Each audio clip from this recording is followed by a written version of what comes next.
Hi there. I'm back again to discuss these very pressing issues that we have currently going on. Um, Sorry about the overexposure of the light in the background.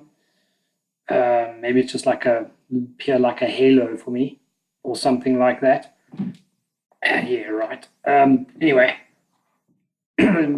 so welcome to the new Berlin Wall.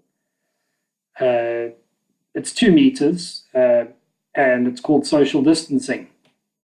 I mean, this is nothing less, nothing more. This is basically social control of the highest order.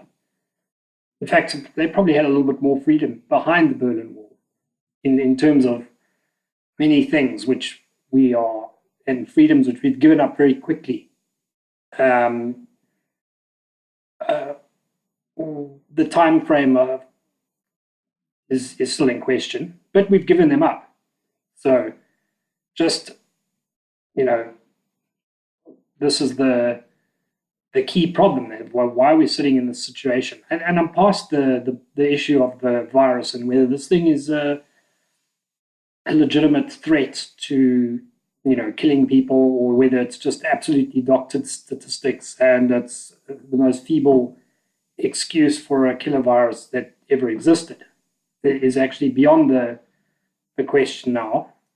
Um, Even if there was such a thing, I mean, fundamentally, life must go on. And I'm talking about normal life, no restrictions imposed on us by bloated oligarch billionaires such as Bill Gates, who are now seem to be frontmen for who knows what forces behind the scenes. I mean, there's this vaccine on the horizon that they're coming up with, these little beady little eyes of these little vaccine and syringe, in hand, with Bill Gates trying to basically impose on the world um, terms and conditions. And of course, you know, the right thing to do is we don't negotiate with terrorists. Firstly, ever, not even in the least. You don't sit in your house. You don't obey one single iota of information that they, or demands that they impose upon us. Um, but one, I don't think the statistics actually matter anymore to them or to us. They know, even if they know that we know, because now the lock is, we are in the jiu-jitsu hold of this lockdown, and people gave it up kind of willingly, I guess, with that furloughing kind of offered, for the employees, and bailouts offered for the big CEOs, and this is the mistake. This is where you've got to shove that bailout money, stick it up their bum, and tell them you don't want this. You would prefer to actually work for your own income and be self-sufficient, and pay with cash in hand, if you like. Pay a free society, basically, not dictated even further by the oligarchs, who already have so overstepped the mark in the last 100 years, never mind 20 or 30 years. I mean, the things that have transpired is just staggering. Um, so this little piece of cheese of the furlough offering is what's, got people now caught in this jiu-jitsu hold of lockdown, basically. Because I guess big companies could just say, well, we're not playing this game. That's it. But now they've gone down this road, and they've paid employees, and they're waiting for the government to actually now pay them. And basically the lock is in, as David Icke said. Um, and as Paul English said on the Andrew Carrington Hitchcock show, this new scapegoating of China is also not helpful at all. Everybody's absolutely rancid comments about China and judging an entire nation. When it's people that we need to judge, it's always it's not, you can't judge a whole nation. That's what they did to South African whites. That's what they did to the Germans. When the Hutsis and the Tutsis, slaughter took place in Rwanda, the head of the UN said, "Oh, the world let down the Tutsis." No, they didn't. It was you, the UN, you and your cronies that did it, not the world. The world let down. It's just basically scapegoating in broad strokes, and it's very obnoxious, and it doesn't serve justice at all. So that was quite a well-made point, and because I'm against this, I'm not all. When we're out of this lockdown, for sure, don't buy Chinese goods if you can buy local. Um, you know, Criticize the treatment of animals absolutely in China. But there's a couple of things which we're being led down, and I think this uh, anti-China tirade is actually missing the point, and it's missing the target, because there's a very select group of people. Because how did these nations all mimic one another with lockdown, the whole process, the whole order of things, and how they fell into place? So China must have a group of people that are the same group of people that are in the West and South Africa as well, and et cetera, et cetera. And the chain of command is basically coming like a franchise, as David Icke said. They've pulled this thing off they've mimicked one another very, very well. And it's too well for it to be coincidence. So again, I smell the oligarchs all over this, including in China. I mean, we know full well how Cyril Ramaphosa is basically 100% puppet slash muppet, with the oligarch's hand right up his bum. So, I mean, I can debunk this 100%, and with the coronavirus statistics, the numbers of deaths, what's going on. You go past any hospital, you try and go in, there's security. There's more security than fucking patients. The parking lots are full of ambulances. They're not out there screaming up and down with sirens blaring all over London. This is unbelievable that people can even buy this for a second. And it needs to stop. We've got to break the lockdown. I don't know exactly how. We just do it. Just go out in mass. 29th of the end of the month, that's it. No more negotiations. Don't even listen to what the politician says on TV or what the newscaster says on TV as to what we're allowed to do and what we're not allowed to do. You know full well you're not criminals. We know full well. And basically, it's up to us. There's a couple of billion of us. We must never forget that.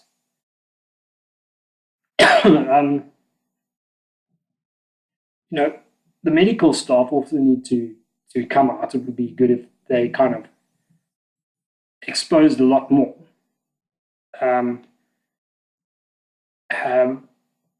When it's very clear that currently we're being dictated to by billionaires, oligarchs, and even sometimes actors on television and their newscasters.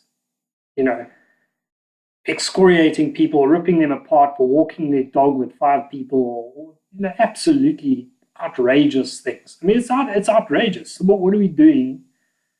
Not going into the mountain because of a virus when you're totally healthy, and the standard procedure is to lock down, to isolate, to quarantine the sick from the healthy, not the other way around.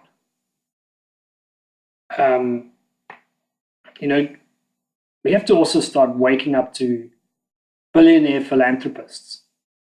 When you hear that term, you got to get the vomit bucket out, because they're such insidious kind of double speak. Billionaire philanthropist. I mean, you find most of their philanthropy, especially maybe 2, 3 years ago, was supporting LGBT or women's rights.